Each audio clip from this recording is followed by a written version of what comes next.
So they put you in the worst part, like the worst part of the city, Yes. in a bread truck with a chair. In a bread truck. Like now we have command posts, they have like Yeah, radios and all yeah, those fancies. No, cameras, everything. dude, this was a metal box. No heat because you couldn't start it. You didn't have keys. There'd be like old newspaper, and gotta think this is no internet, no phones. It was brutal. You sit there with a newspaper, like a book. If you could find, but not like you bring a book because you couldn't like bring a book with you. You'd hope that someone else brought a book and you could like read some random book. Oh my god. Dude, that's the bad parts of NYPD. Yeah, and There's so many good parts. Like when you're a new guy, you get all the DOAs, Yeah. right? This is just that break-in period. So you got to ask yourself, why do you want to do this? What keeps you motivated to stay proactive and get bad guys off the street? The facts is a big cannon against a little tiny gun of opinions, because we've all heard people give us their opinions. Let's talk about how easy it is to get narcotics in this country. Once they're in this country, anywhere within 2 days, the drugs will be in our cities. Because we know knowledge is power.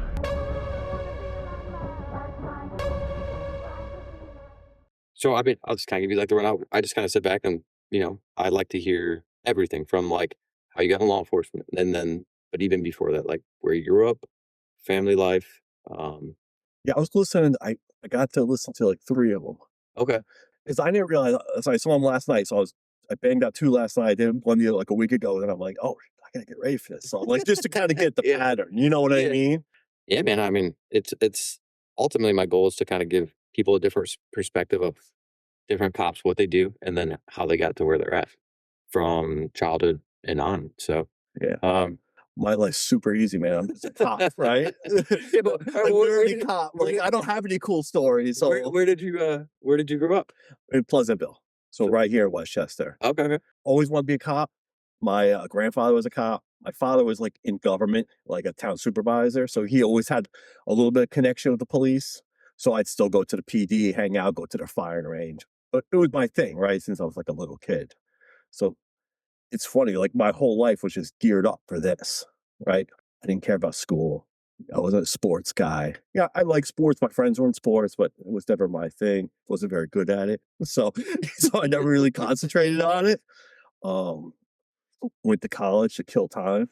Right? Locally Just too? because, yeah, you couldn't take the test till you were 21 or 20, maybe it was at that point. So it was just, what am I going to do for 3 or 4 years after high school? So I was like, I'll either join the military or I'll go to college. And I decided, I got accepted to college. Let me start with that. So is that locally too, or did you go away? So I went to John Jay, College of Criminal Justice down Manhattan, Okay. which was good. I did a year at St. Thomas Aquinas over Rockland. That's what we were talking about before. But then I went to John Jay because I originally was criminal justice. I was like, I don't become a cop, right? This criminal justice degree is pretty much useless for me.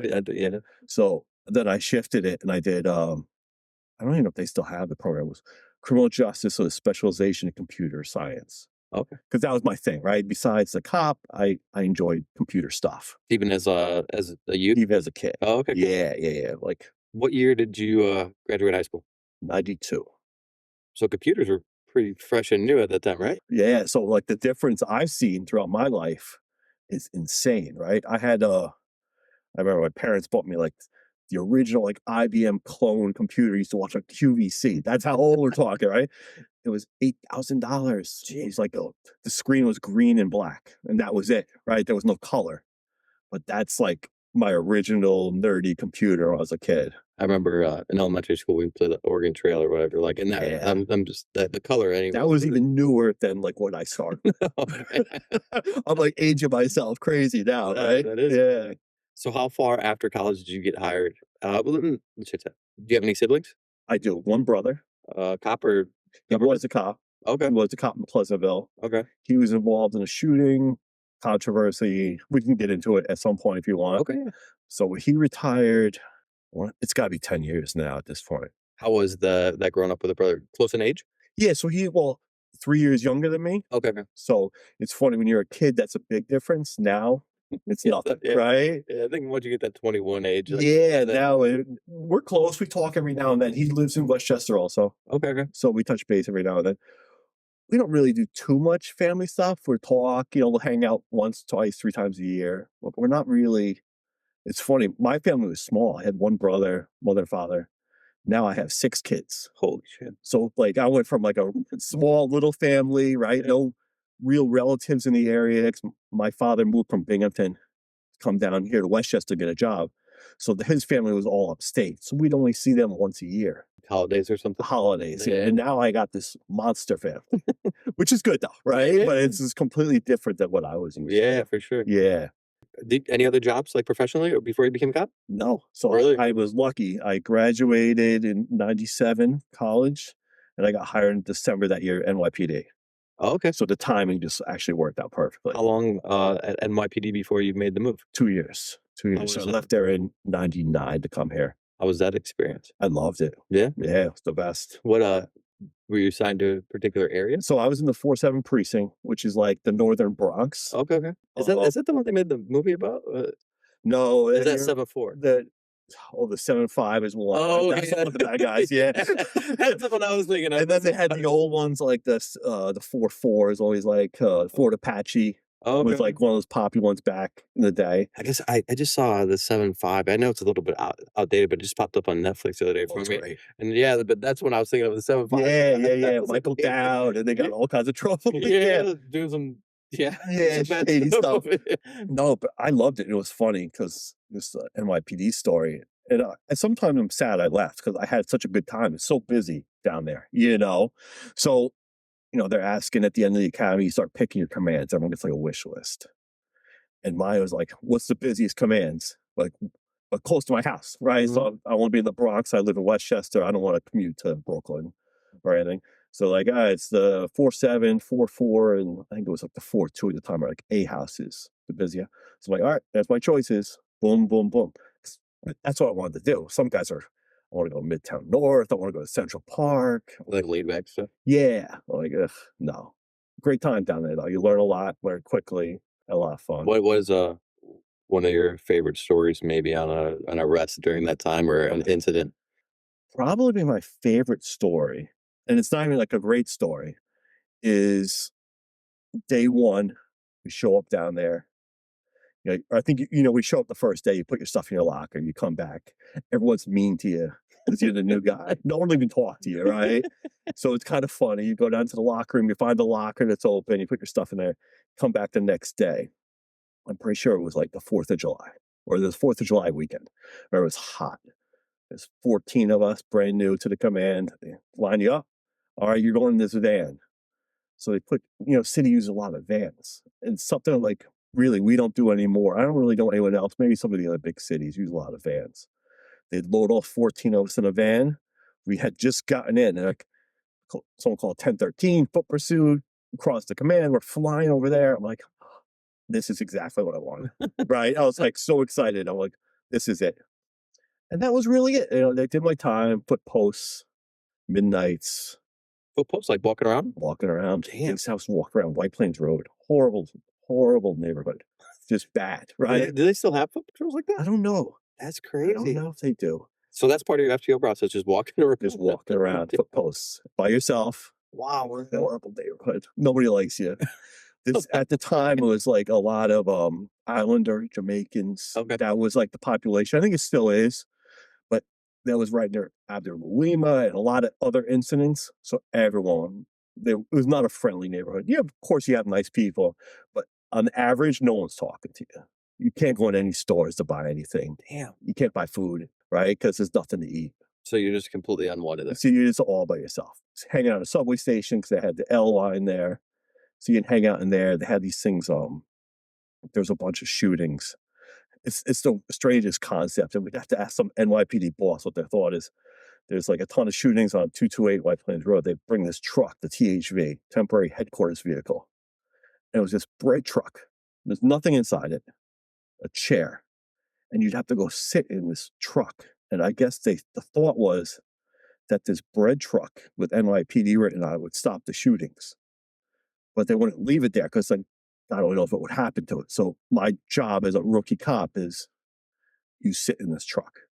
With nothing else? Nothing else to do. You can't leave, right? You're not allowed to leave it.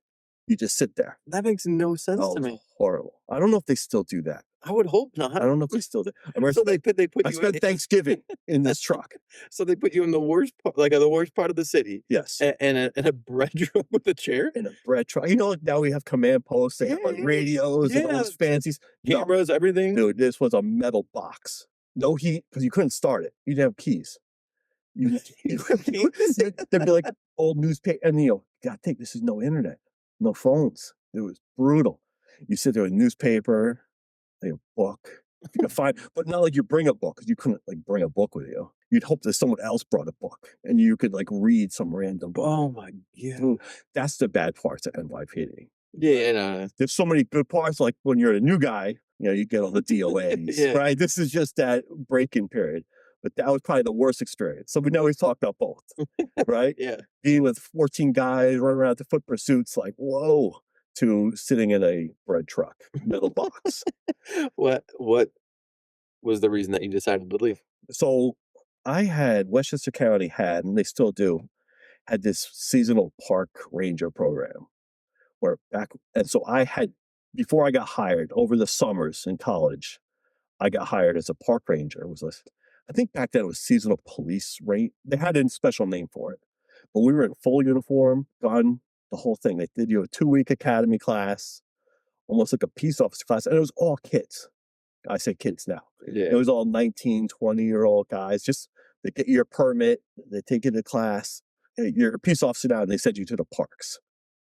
So I spent 2 summers at Playland, which is an amusement park in Rye, New York.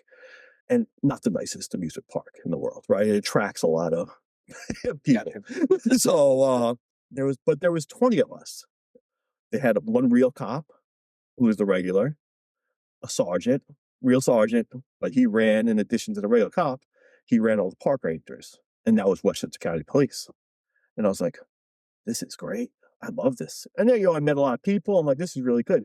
So I had taken all the tests like everyone else. I took the NYPD, I took Westchester County, whatever else was popping up at the time. So NYPD called first, went there. But it's always nice to be closer to home, right? So I grew up in Westchester. They also did the parkways and all the other stuff Westchester County PD does.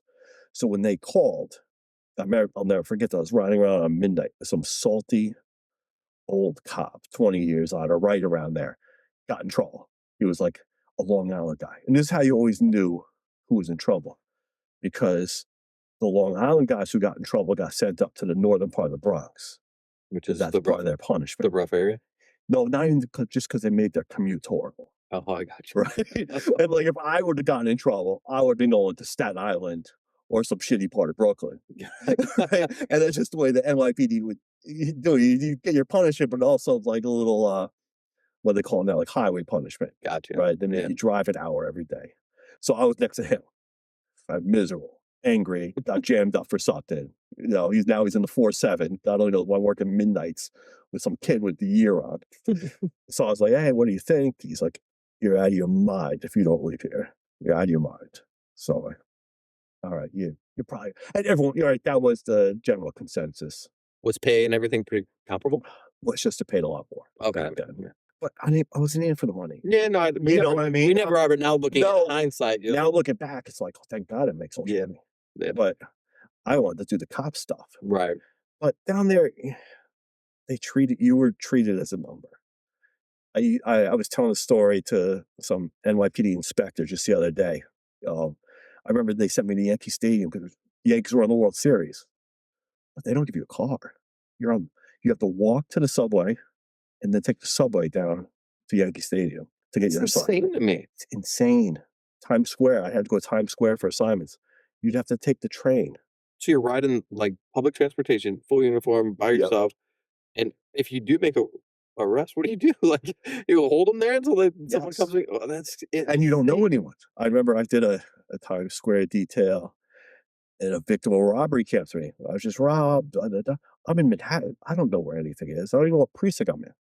Right? So you have to call it over, and thank God a Midtown North guy showed up, and you pass it off. But they don't treat you the best, right? So That's crazy. that was the other thing. I was like, I had this horrible Subaru Outback station wagon back then. I'm driving it from the Bronx to Manhattan for a detail. paying tolls, gas. That's It's crazy. crazy. So for those opportunities, Yeah, it makes sense. yeah. When you went to Westchester, what did you just start in general patrol? Yep, started in general patrol. For I think when I got there, they do a lot of this park stuff. I got sent to a park for the summer before they field trained me because they needed bodies. Mhm. So I was in Croton Point Park for the summer. Okay, it was all right. But I was in Cortland. I didn't know anything from Cortland. Westchester's a decently big place. For some reason, they thought I must have been from the Cortland, Croton area. And they kept sending me there. I had no idea where it was. No field training. No Just field like, training? no field training because they just wanted your body. They want a body out in the street. They didn't want to pay overtime to the cops. Crazy. So they just give you a set of keys, which I was happy to get a set of keys, right? And Where you go to Cortland and you just hang out in a park. So it was all right. Not really. Missed NYPD at some points because it wasn't the same, Yeah, right? that's what I said, like, what Wasn't was, the like, same. your calls for service based on from NYPD to, like, up here? Oh, it's insane, Yeah. right? NYPD don't have time to do proactive patrol because you're just chasing the radio the whole time. And up here, there's no radio runs. It's all proactive. If you don't come up with your own stuff, you have nothing to do. That's crazy. Yeah, it's a That's different like world. yeah, that's like It's a different world. And it was a park, and they don't really want you. They just want to keep everyone happy. Just make sure no one's causing problems. So they're not looking for you to go out and go crazy either. what, how soon after getting on, within law enforcement did you get married and have kids? So I think right around when I switched to Westchester, about Okay. 30 years old. No, I'm sorry. No, I'm sorry. I'm screwed up. That was when I became sergeant. Right? So I probably had 7 years on. Oh, okay, okay. So I was just thinking this the other day. I was like, when did I get married? It's like right when I actually made sergeant, I got married. I was just saying, I was curious if, working for NYPD had any and then all of a sudden you have a baby on the way, you're like, "Yeah, maybe." No, it did definitely would have an influence. No, it was just kind of like the opportunity didn't come. Like now I feel like they're hiring guys rapidly. Back when I got hired, the county PD, which was smaller at the time, 2, 3, 4 guys a year.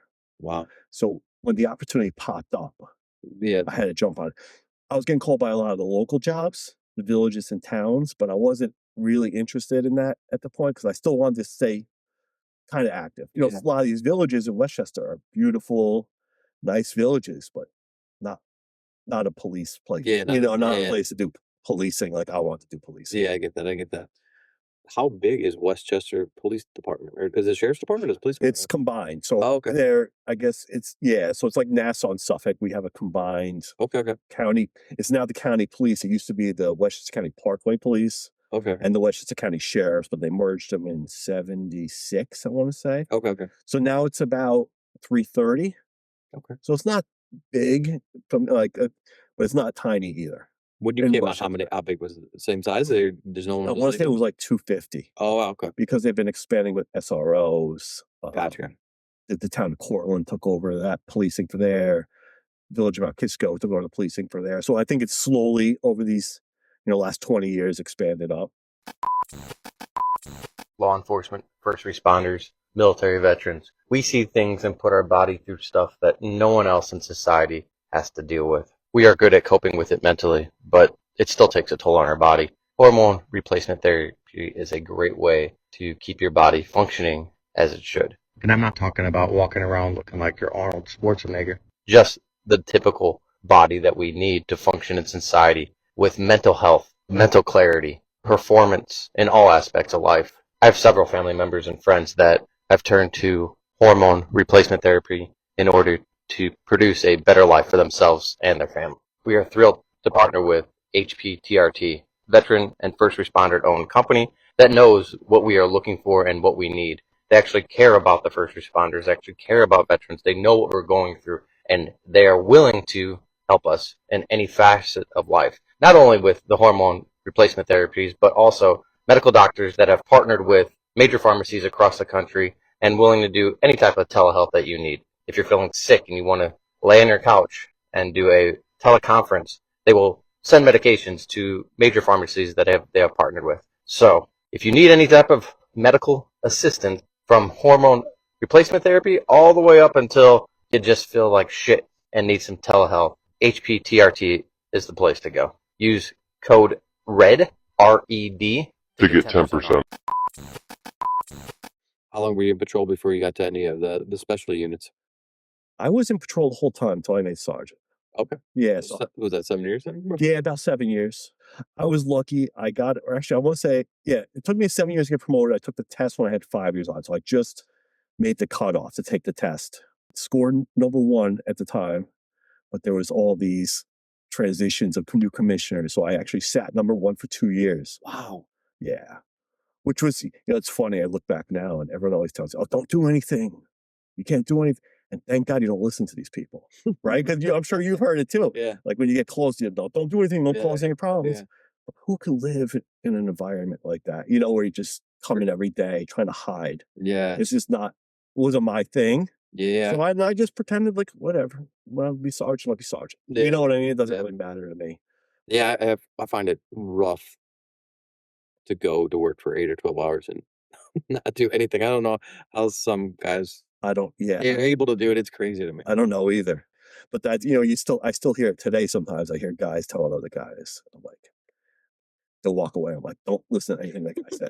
Right? It's the worst thing you could do. Mhm. It's the worst thing you could do. Because if something's gonna happen, something's gonna happen. You're not controlling Yeah. it. It's usually it's guys who aren't doing anything that sometimes the crazy stuff happens to anyways. Yeah.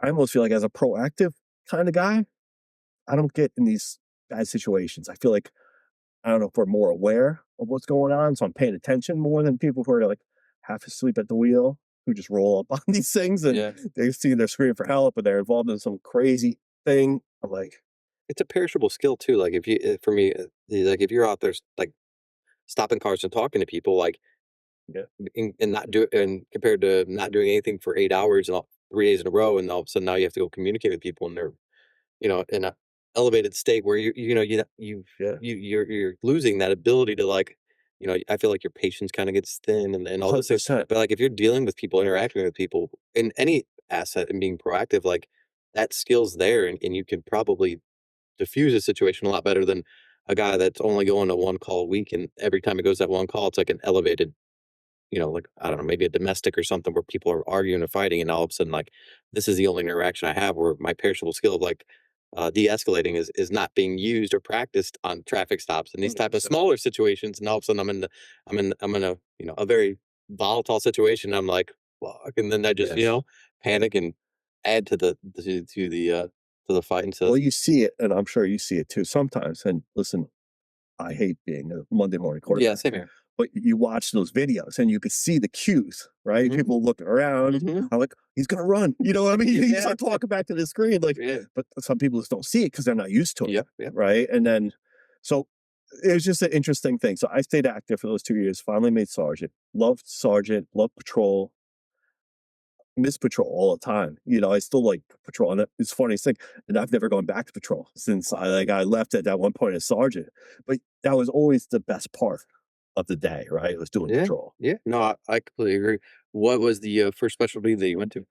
So after I made sergeant, my lieutenant at the time made captain of patrol. So he took me back with him as like the patrol operations sergeant, What would you do there? which is like it used to be a very powerful position because they kind of run patrol. Okay. Even though it's the captain that runs it, and the captain's doing his thing. You're like his number two. The sergeant guy runs the day to day. He's picking who goes to what post, what squads, Gotcha. who's getting punished, right? Who's miserable. I hated every second of it. I did it for a year.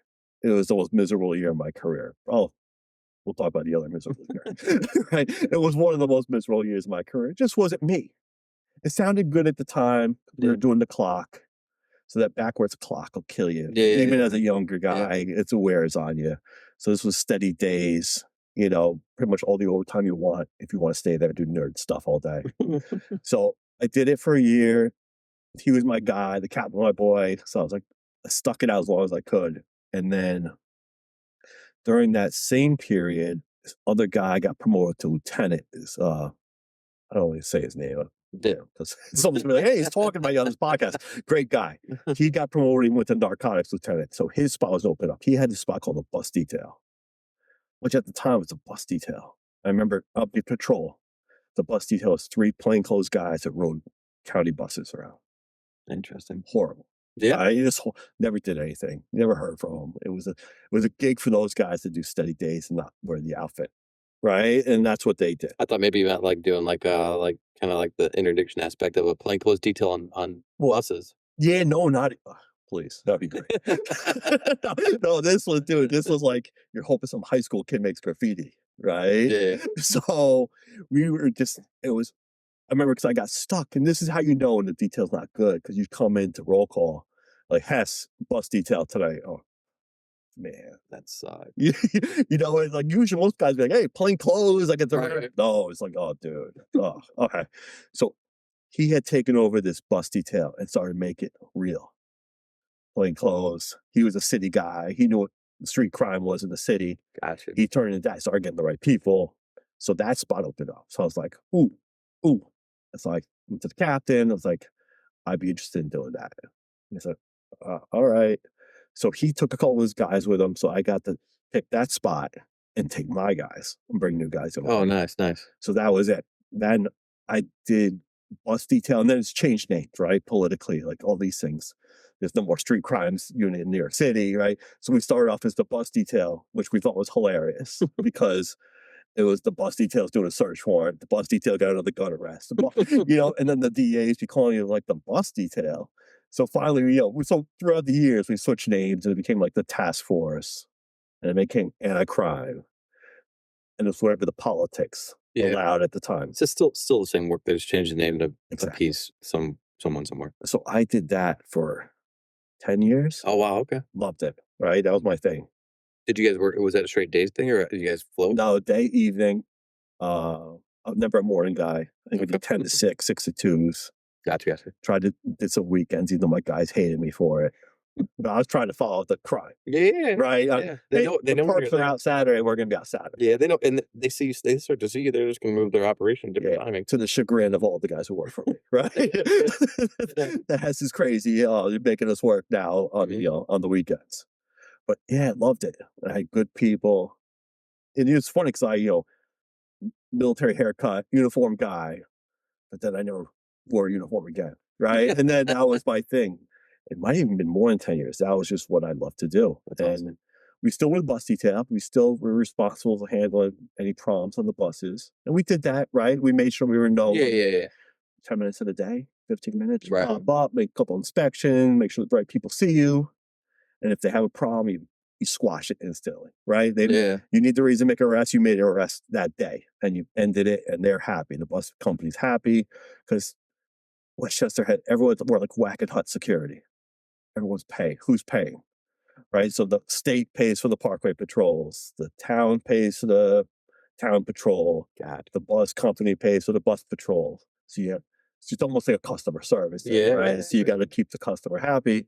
So we just made sure we're on top of that. But the other 7 hours a day, we're doing police work. That's awesome. Yeah. So it was cool. It was great. It was a great experience. Met some great people. Just a lot of fun police stuff. Outside of work, so now you have some kids at this point. How many kids? So yeah, once I beat Sarge, I got married and then started having kids, man. It's rapid fire. Irish Catholic wife. She wanted kids. She nurse, but no, she wanted kids. So had Caitlin right out the gate. Okay. I want to say within 6 months she was pregnant, and then me and my friends laugh. Every year and a half after that, boom, there's another one. How did that impact the work that you were doing? It didn't. Okay. She's great. She stayed at home. She took care of the kids. I did my thing. And she, so she was all hands on deck. I would do what I can, right? Yeah. Probably not the best Right. assistant when it comes to fatherhood. But I was like, I'll go make the money. You stay home, take care of the kids. Yeah. And it worked out because I was doing crazy overtime at the time, right? So doubles 2-3 times a week because it was there. Yeah. Arrests, right? College for dollars. So I really didn't want to do the overtime uniform. So we'd make arrests every other day, right? And good arrests, you get a lot. You're there interviewing, all that stuff. Yeah. So that was really our shtick. So was there unlimited overtime for your position then? For arrests, there. Oh, okay, I got you. Yeah. Yeah, I got you. Yeah. So if you get an arrest and you're doing a further up of the investigation, Yeah. And then you go back to the DA's office the next morning, especially with something real. gotcha. And, we're trying to flip people like CIs and search warrants. And then as long as you're working, they're always very good with the overtime, That's nice. right? It's they're always cutting the corners on the other stuff, which is fine by me. I was never a guy who could sit, the election overtime where they sit Right, with right. guard told booth. I never wanted to do that stuff, Yeah, that makes sense. So they were always very good. So we made a lot of money, had a lot of fun doing it. Outside of work, I mean, I guess you worked your ass off, but outside of work, was there anything that took your mind, like, off it? Like, when you went home, just being with the family and stuff, kind of, Being with the family, like, kinda recoup? yeah. I mean, I was always in car guy. I was into Oh, okay. cars. It kind of when you start having kids like this, there's no time for cars, though, right? You got rid of all the cars. Then you start working on just like boring cars, right? You start working just like doing oil changes on your own car. Gotcha. And then I was working on the house a lot, Okay. doing a lot of handy stuff. We had bought an old farmhouse in North Salem, Okay. which is like, kind of close to where we are now. Which is great, right? Try to stay in Westchester. Westchester's super expensive, very hard to afford a house. So we bought a small house, fixer upper, and that was my days off. Okay. Changing floors, building walls, the whole gamut of it. So you're kind of like a hands-on kinda guy? Like, you could or did you have to, I guess, No, I YouTube would it? do it myself. Okay. Yeah. I had to do everything myself. At what point in your profession did the computer start to come and play again? So in between all this, I was always into the computers, right? So more like just messing around, like, oh, we should have this. Oh, we should have that. It's funny because, like I tell this story. I came up to Westchester where I was in the city. They had this Motorola. I don't even know what they called it. It was like this weird computer with like a 2-inch screen that sat in between the guys. You could run plates on. That was it. Right now, it's pretty advanced for that. Yeah.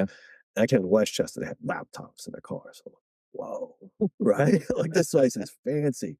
The crazy part is 20 years later, we haven't moved, right? We still have those same. Where now New York City is every cop's on their phone running license plate readers, and they could do all this amazing stuff. Where Westchester stayed very static, right? We never really stuck with time. So I was always like, oh, if we could do this, oh, we should be doing that. Like, and all these other places that are advancing, and you're just watching, like, Yeah. oh. You know what? Westchester County is funny. It's no pressure. It's not like New York City where everyone does 20 years and out because there's crime stats. And we have guys that are stay till they're 70. Oh my And that's the state kicks you out, right? But we've had multiple bosses. And the problem, high level bosses stay till they're 70. There's no young males, there's no, There's like no young blood, Yeah. there's no new thinking. And they're nice people and they're Yeah. nice guys, but it's like, dude, like one guy was the computer guy. So nothing ever got changed, right? That's It's like, weird. oh, that's expensive. I go say, hey, chief, blah, blah, we should have these sims, we should do this.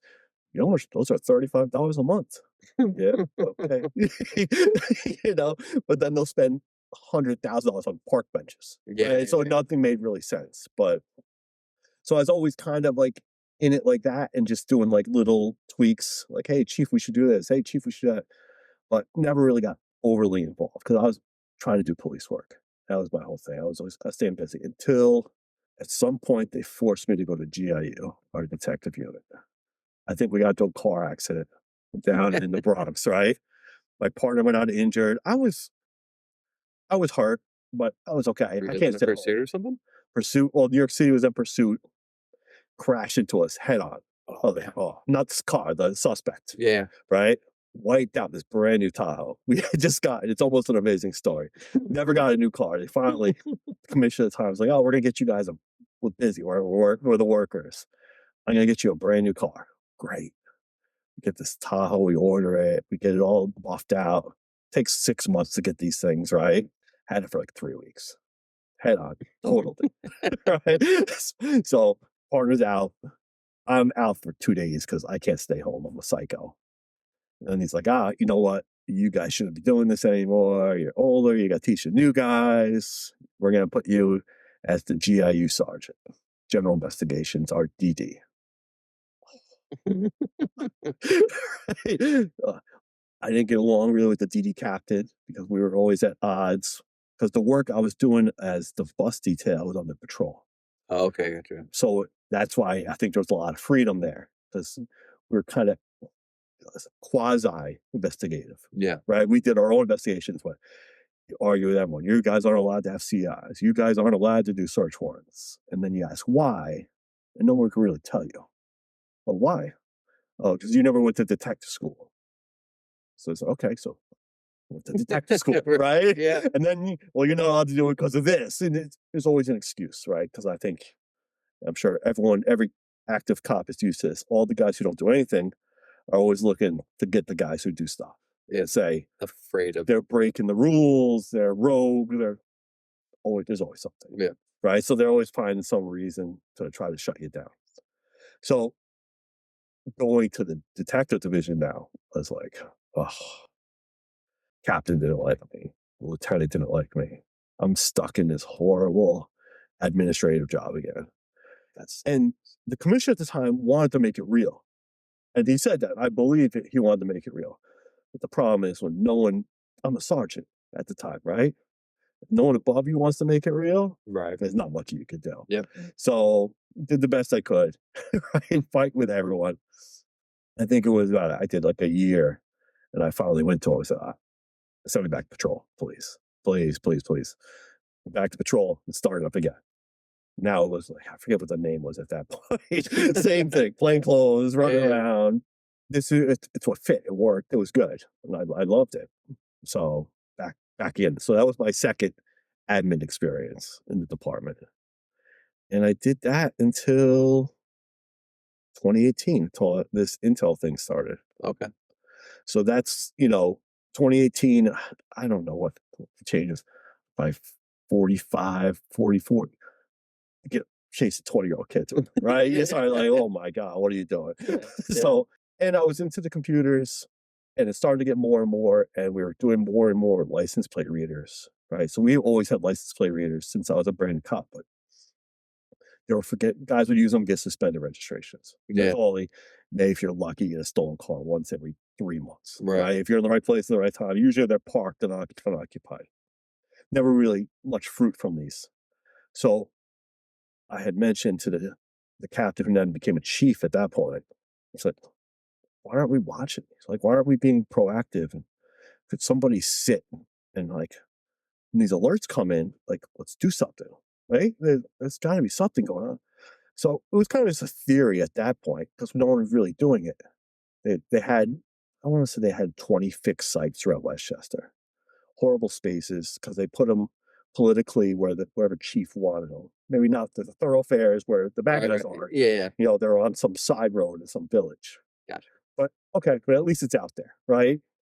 Can we start watching them? So yeah.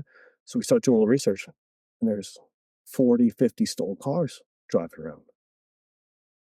Well, in a week. Oh. And some of those are felony vehicles, one for shootings, one for kidnapping out of Connecticut. It's like, what are we doing? So we went, there was a Intel center at the time, it was run by the DA's office. So we had a couple detectives embedded into it. We went down there, and I was still not sure where my career was going. I was kind of getting older, but I still wanted to do police work. So we mentioned to them, like, hey, I forget who the guy was, I won't even mention his name, who ran the place, like, look what we found. Like, maybe we should start doing it. And the chief was very proactive at the point too. He wanted to do police work. And like, no, we're not doing that, instantly poo-pooed. They work Monday through Friday, 9 to 5, right? They were bureaucrats. So we brought back, I said, let's just do it ourselves. Give me one detective for a day tour. Let's start. So, okay. Yep. So we took one detective, started watching it. Wow. Started calling things out. Wow, this works, right? It's almost like a quarterback as you directed. So you were directing patrol guys. We were directing patrol guys, and then it kept going a little bit more and more. So Westchester County at that point had something called the hotline. It was like a baffle, literally a red phone you picked up. It's talk to all the PDs, but it's like dispatcher to dispatcher. Because Westchester's interesting. It's 46 PDs in Westchester. Yeah, it's huge. Including the state police, right? It's huge, but it's also very small. So it's like 40 small. That's what, but a lot of departments, Yeah. They're all good guys, all good cops, but it's just spread out. And nobody really, and the only way they talk to each other is through this hotline device. So finally, I got a hotline device, right? So now we call it out to our guys, and then we call it out over the hotline for all the other PDs. Now, this was blasphemy for some of these people, right? Like, what? How do you know it's stolen? People freaked out because they don't know what to do. right, with these things. The government's always slow to react to Very technology. slow to react. And, then you get hit with these the crazy rule. Like, you're not allowed to just start calling things out. You have to call a certain station. Like, knock it off. Yes. Right? And so I think I had just become a lieutenant at this point, which is much easier to tell someone to beat it. Yeah. There's a lot less people you got to deal with. And so, a lot of these guys, especially the ones in our place, were just like, they didn't want any change. They didn't want you to do anything. It's hard in law enforcement to have change. Like, Yes. there's always pushback to change. It could be the best change. For some reason, there's still going to be pushback for some reason. I don't get it. I don't get it either. I think people just get very comfortable. Yeah. Right? They don't want to do anything. They're always afraid of something. Well, what happens if this? What happens if that? It's like, well, what happens if There was the whatever. worst case scenario. Yeah, Like, yeah. well, what if I don't know, an asteroid hits us? Like, I'm like, yeah, Well, but it's yeah, we're in possible. trouble. But let me try this. Yeah. And I said, they're always afraid to try things. Yeah. That's the other thing I noticed. It's like, well, you can't do it. I'm like, let's try. If it doesn't work, we'll stop doing it. Right? Yeah. It's super easy.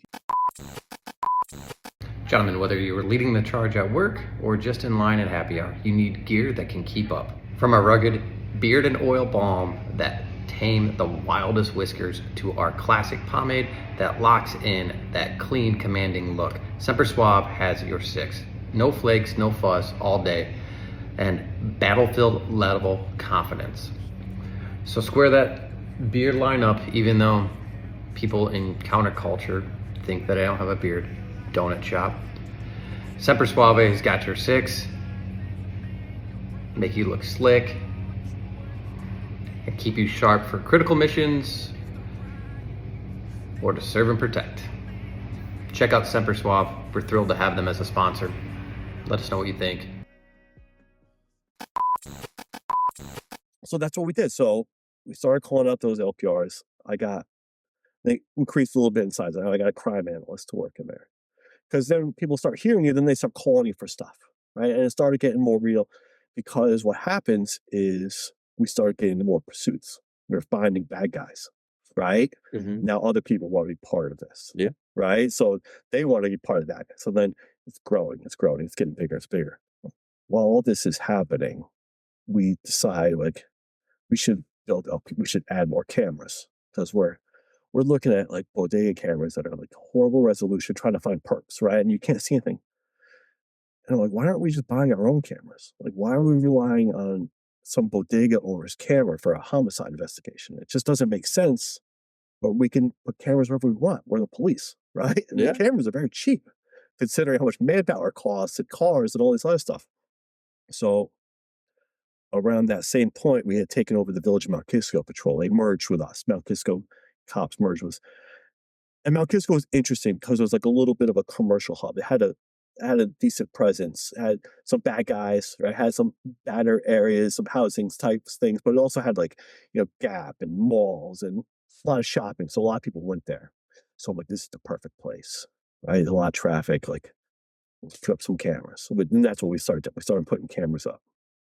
But not just any cameras that could like focused in on license plates. Because you could go buy a license plate reader, but they're $80,000 at the time. LSAG, NDI, all these big name companies, very expensive and very proprietary, and they had to do it, and it kind of drove the numbers right out. Yeah. So we just started buying our own cameras, bought these crazy, and we still use them to today, Mobotics cameras. They're like the Porsche of cameras, right? Because they're $200 more than the cheap camera, so who cares? Right? Let's buy the best thing we can. And they had the license plate lenses. So they had something tight that would read it at night with the infrared light. It didn't automatically see it, but anyone could go in and review the video and be like, that's ABC 1, 2, 3, 4. Gotcha. So we're using the old LPRs to call out stuff, and now we're adding these new cameras, these high definition cameras, to call out the anywhere we wanted. And it was very cheap, right? A couple $1,000 we have cameras. And what happens is you're catching everything. What everyone starts to notice is nothing's happening in Mount Kisco that you don't know about, that you can't tell on the plate. Doesn't always lead to something, right? They're bad plates, the car's a rental, no one can follow up, it's some junk thing, but you always had a car, at least. So that was it. It was like Kyle, my partner, was his like poison ivy, right? Yeah. People start hearing about this. We get involved in this company called Open LPR. Now it's a Recore. Now they take those camera feeds that we were just watching with our eyes, and they start automating the process, and they turn to LPRs. Wow. So that's, this is 2019, 2020, the beginning of all this. And it just progresses very quickly. Next thing you know, we're putting these LPR cameras on the parkways. They're on 95.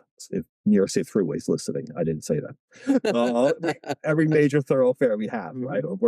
And it's cops. I got an electrician, we're putting them up.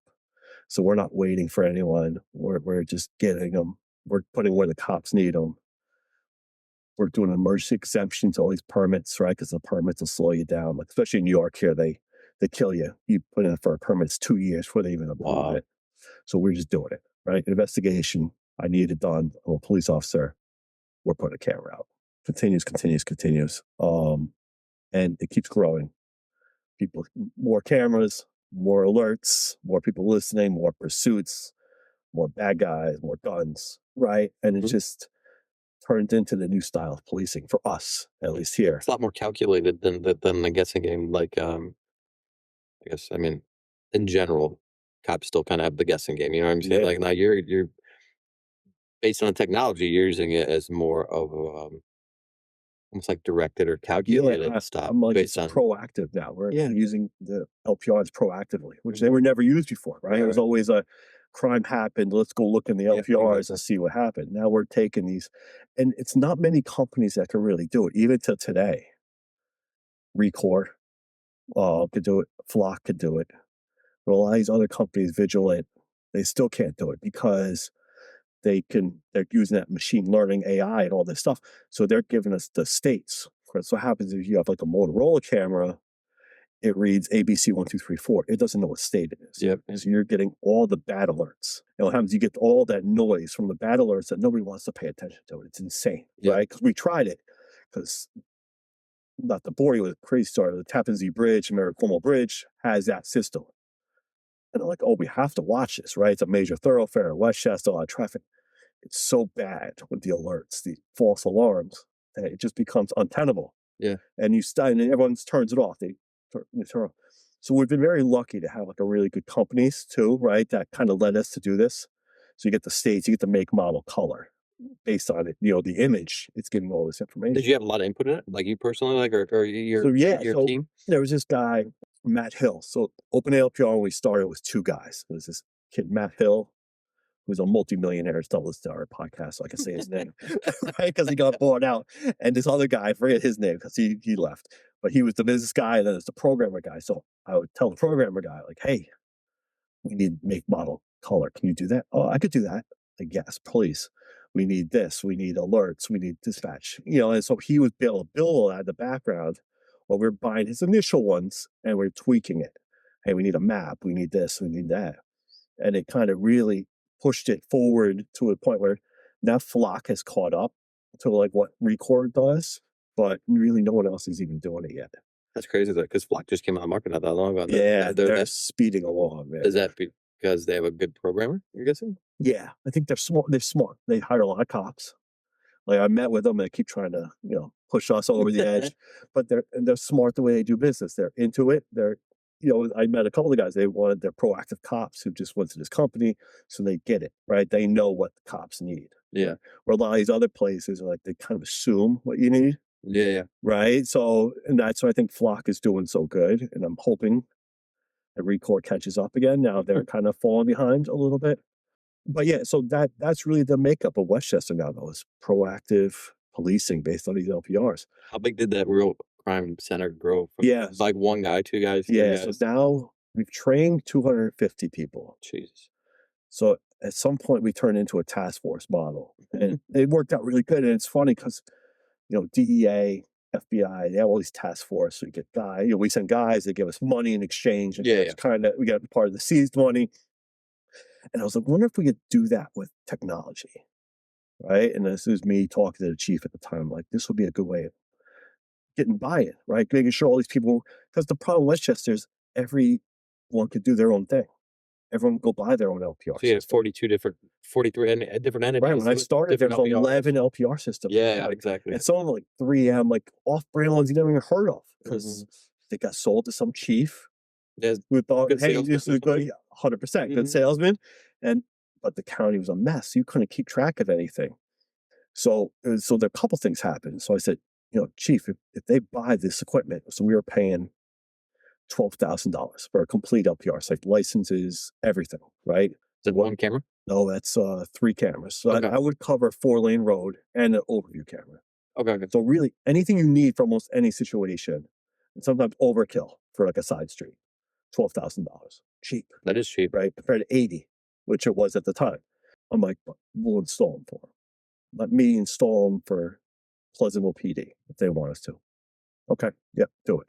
Keeps us all on the same page. And that's what we started to do. So we did that as one piece of this, because or else we would have no way of managing it. The other piece is we said, hey, and we brought all the chiefs in and said, this is the model. We want to go forward. This works, right? We've all seen it. If you give us a guy 8 hours a week in exchange for that task force member, we'll give you all the technology we have, and he could bring it back to. I'm gonna keep using Pleasantville since that's where I grew up. We're gonna bring it back to Pleasantville PD. So Clear and TLO and Accurate and LexisNexis, all these things we pay a lot of money for. We're gonna buy enterprise accounts, and detective, whoever you send or officer, has access, and he has it all the time. He has it 24/7. Use it for your department.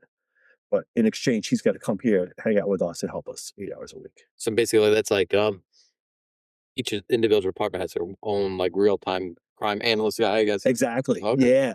And so what's funny is, a lot of times when they ask for full-time members, at least in our department, as an example, they sent a guy who's okay. They're not going to offend anyone, but they're not sending you the best detective because you need them, right? Yeah. There's not that many usually in these Yeah. places. Yeah. You have a couple stars, right? Every department has a couple stars. And even though that star guy might want to be the DEA guy, no one's going to let him go. Yeah, Because we need him. Yep. Right? So I'm like, I don't want that to happen to us. I don't want the menial. So I said, if you give me a part-time guy, though, you get the best guy. That's true. Because you get the guy who wants all this access. Right? So we were getting the most aggressive, everyone gets mad when I say aggressive, most proactive cop. Yeah. Right? That everyone has. And that's what happened. So we brought all these people, so sometimes they send 2 or 3 guys for different agencies. We didn't really care. As long as you're in and we have a unified approach to the county, we all work together. We don't care how many people we send. Right. And we've up to 250 people. And we bring them in, we train them, we give them access to everything, have them come, but it's the guys who you want with you anyways. So now when you have a pattern crime, they go on. It's the same people you see at every detail, right? And that's where that's worked out good. So we went from one detective sitting at a desk to now it's, the room could have 20 detectives in it, a couple analysts, because now we built up our analysts to help us with the LPRs, everything else. Now it's all of us sitting in a room working together. And, now I think I just looked this yesterday. That's why I know off the top of my head.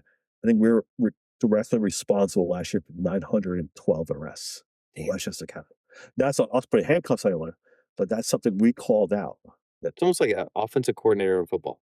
Like you're like, hey, this guy keeps blitzing from this way, like something like that. It's like you like they don't parry it is, but like the overview of like almost like Big Brother overview. Like what I mean? Like hey, there's this guy that has a stolen car and he keeps going at this point at this time. Maybe you should go check this out. And as you add more cameras, you really can start to figure out patterns. Yep. And so it's funny. So I was never an interdiction guy. Some guys, all my friends are interdiction guys. I was never an interdiction guy because I couldn't stand it. I don't have the patience for it. But I would be sitting on the side of the Hutchinson River Parkway as a cop before any of these LPRs existed, like this. Right, my neck hurt trying to look at every car doing 80 miles an hour by me, and then go in. Yeah, I'm sure everyone knows running out, think you have a good car, pull over, no, and then you reset and you make a left, and you go back and you couldn't stand it. Right, so you get like an hour out of me every day, and I'd give up and go do something else.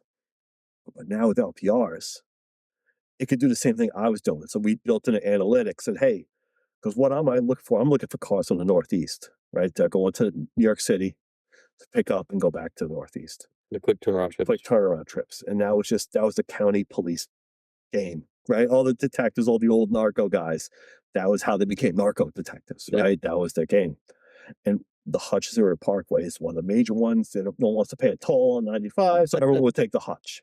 So we did an analytic. We Now we have LPR cameras on the hutch. So every car that goes south with, I could put the plate in. So if you have a Rhode Island plate and you head south, and within you fill in the number 45 minutes, you turn north, hit the northbound camera, you make a list.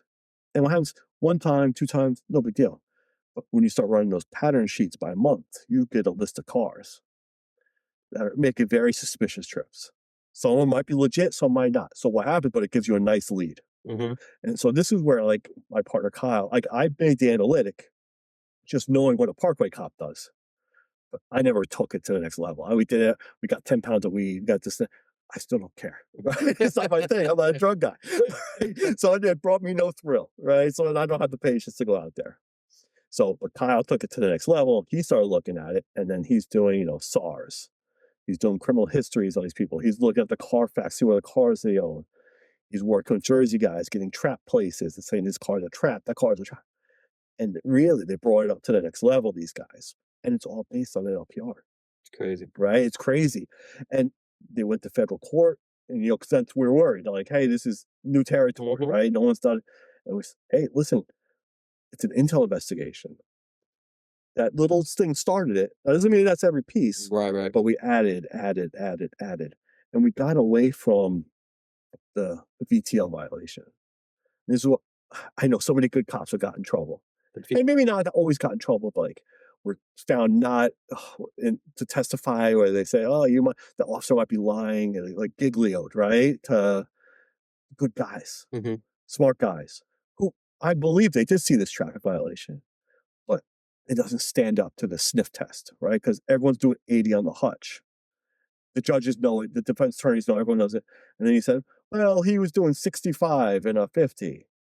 It's like, officer, you always pull them. So, it comes off as a little bit not real. Like, so I said, let's just go tell the truth. Like, this is exactly why we stopped him. I might have seen a detail violation, I might not have, but I had an intel case built on this.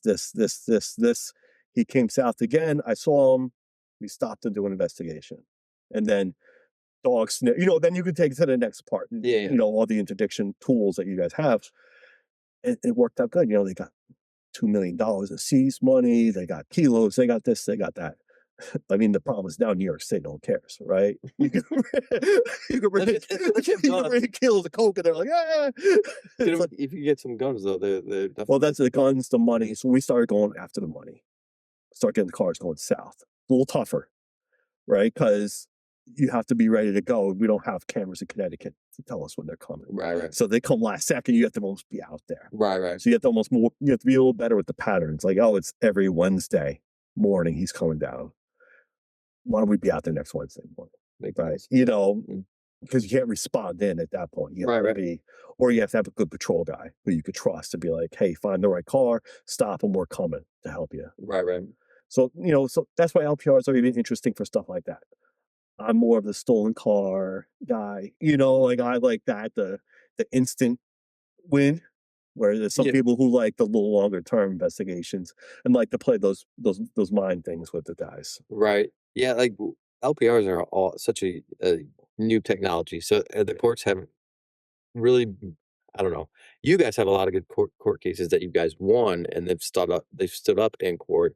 Right. So that's I And think we're that's worried. that- Like, yeah, no, federal, I think everyone's worried about because they don't know where it's going to go. It's like it's a new technology and that I think it's a liberal court, down here in Okay. New York. The Southern District one is where the judge found, no, this is completely valid. The police officers did. yeah, no, that's Um, good. That's good for LPRs across the country. Yeah, Just on that line. especially if you have a road like that is a transportation road, Yeah. right? And I'm sure, and there's tons of them going across. That's what I think. I think if you just are able to talk about what you know as, say, you're working interdiction or a narc cop, like we have an epidemic problem of narcotics in this country. So Yeah. like, if you can be able to go like, no, I know for a fact that based on 30, 40, 50 arrests that we've made, our narcotics are coming from Chicago and they're going to Indianapolis. And then you've developed a similar pattern to that. Like Right.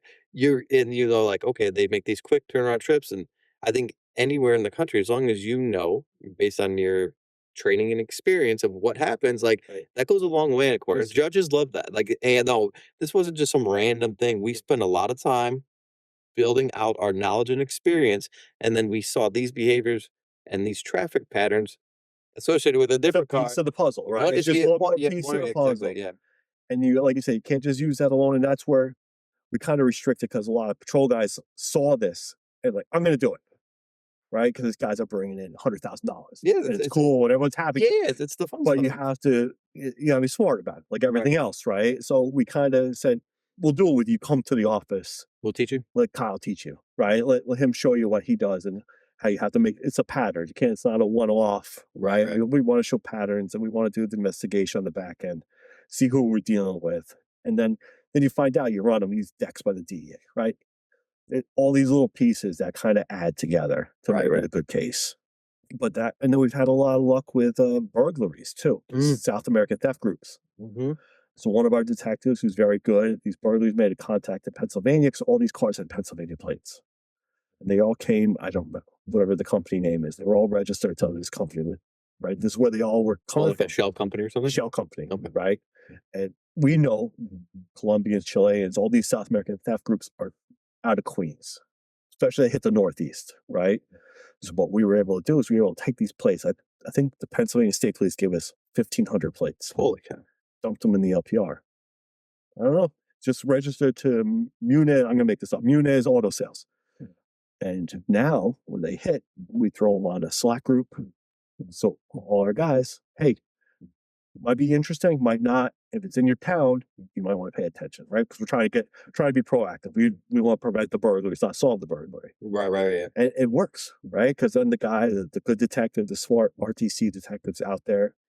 I see the car. He's got this in the follow car. They're looking at this house, right? And how many of these burglars we prevented just from little information here and there, and then using the LPR smartly, you know?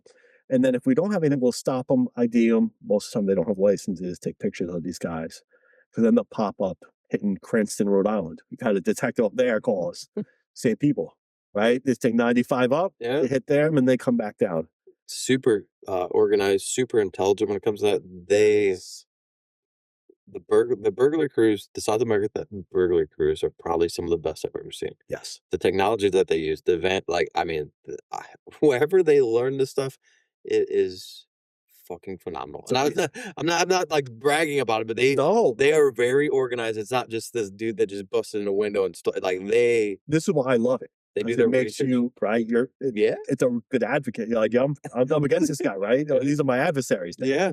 And yeah, they put the Wi-Fi jammers, the cameras. Yeah. So they've been good. We've probably caught 6, 7 good crews. A crew we call, because then you start looking at the LPRs. This is what a great convoy analysis. See who's following them, right? And then you get the second car, and then we'll pull them no license. We'll get a GPS on the car, right? And just take it from there because they're coming back. This is what they do. Yeah, right. I mean, it's the same group that we're hitting all the NFL and NBA players. Yes, same people. And you're telling me like those guys don't have alarms that all miraculously are all getting bypassed? Like, right? Like it's very organized. It's shocking. It's kind of scary to think about, like how organized and how good they are. No, and then we go from New York, they go to Chicago, and they go to LA, and they just go cross country. Colorado, we see a lot. Okay, there you go. Yes. Yeah, like it's almost like they have day trips, and then they'll hang out for like a few days, scout some places, really wealthy neighborhoods, hit a few, and then move on. Yeah, so I love when we get those. Like those are like one of the most fun things for me now. Adversaries, we've got a couple of them, and all because the LPRs. And as I said, the LPRs are huge. They made such a difference. Listen, getting the people together in one room, communicating using Slack. Right, so Slack is a huge thing for us with the 5,000 users in the region. Communicating, being able to talk back and forth. These are things that 10 years ago did not exist. We never did it. You send bulletins out. Yeah. Right. After the fact. Exactly. There was nothing proactive. There was no crime prevention at all being done. So it's all that stuff's great. It's great. We're wrapping up in an hour here, so there's 2 things I want to ask you. What are you doing in your private world with some stuff that you're trying to provide for law enforcement? Yeah. So I would just tell guys, if they're not using AI, you got to play with AI, no matter what it is. I program now off of AI. I was telling you before, like I could not do it at all. I was always like 9/10 of the way there, but I get stuck. And what do you do when you get stuck? Like who you call, right? You could do a message on a forum and someone might be wise ass and answer you, but usually not. So it pushed me over the limit to now I could start programming web pages. And we came up with a couple programs, me and Kyle. We have something we call Merlin at work, where now we have all the cops in Westchester County mapped, all the phones. We can track everyone. We do incident management stuff. I did a program called Cop Reports, which is like an AI-based police reporting tool. So you kind of answer a couple questions, it generates the report for you. Because one thing I've noticed from doing the supervisor part is that some people are great cops, can't write reports. I'm not a great report writer either, right? Yeah. I was never a school guy. I think a lot of cops too, it's like we see it, we know everything, but when you try to have them go from here to here or here, like it's like Yeah. something like there's like a link missing somewhere that happens. I don't know. Especially when you do so many of them, Yeah, that's true. right? And Yeah. it's just like, yeah. So, and it's always the one you don't think that always comes back to bite you, that the Yep. chief's looking at. Yep. That, because you didn't realize at the time the victim was friends with the mayor. Yep. And that's the report they're reading, right? Yep. So Cop Reports, that thing we were just talking about, it's like kind of like you throw your thoughts or you throw your narrative in there and it just fixes it. It cleans it up. It makes it perfect. So all these AI tools, I love them. So I use it for programming. I use the Cop Reports to fix reports. I did it for cops to kind of make their reports better. Got some other stuff coming out too, like case management type stuff that Nice. you kind of see. Is it all going to be under that same website? What's the website? Copreports.com Okay. website. I don't know because this one's more of like a department issue, like just binder program. It's kind of case management. It's like put all your files in one thing, so you have a case, a built-in case. I got you. Okay. Just because you see these things like 20 years, you see like, what are we missing? Like, oh, this is the way we do things. This looks ridiculous. Yeah. Can we fix this and that kind of thing? So, yeah. So Cop Reports is cool. I mean, I think it's useful for the guys. But really, I would say the lesson is AI. If you're not using it, use it. Anything you can imagine, like it's amazing. Yeah. AI is How quickly. Well, within a year, it's changed the world. yeah. It's changed. It's evolving. It's still evolving so fast. Right. It's crazy. Like I said, like we're talking about Kyle, like he made a facial recognition program using AI Crazy. that's going now using or take a photo and it goes against 10 years of bulletins, right? So we're picking up all these pattern crimes Mm-hmm. that we had no idea were pattern crimes because who remembers a bulletin, right? Right, You see it, you read it, you might remember for a couple of days if you're sharp, Yeah. and then the thing's out of your brain. So Yep. it's amazing these tools you could use. I think everything's going to change quickly. Yeah. I think society in general, not just law enforcement. 100%. AI is a game changer for everything. Yeah. But we teach for a company called Justice Academy. So we ask all of our guests. The last question is, what is your definition of justice? What is my definition of justice? You should have given me a heads up. Yeah, put you on the spot. I would say justice is, at the end of the day, knowing you did something wrong and whatever that punishment is, feeling it was deaded out, either mentally, right? Knowing I screwed up and actually knowing not doing it again because you feel guilt. Mhm. Or, depending on the level of what you've done, enough time to make you realize what you've done and hurt other people. I like it. Off the top of my head. So Yeah, that's good. It's a tough one, so I like to. yeah, that's what to go off at the end. Awesome, man. Well, I appreciate you joining me, and then Thanks, man. That's great. we'll do another one in the future and talk Great. more about the AI stuff. Cool. That sounds good, buddy. Thanks, bro. Appreciate it. Thank you, brother.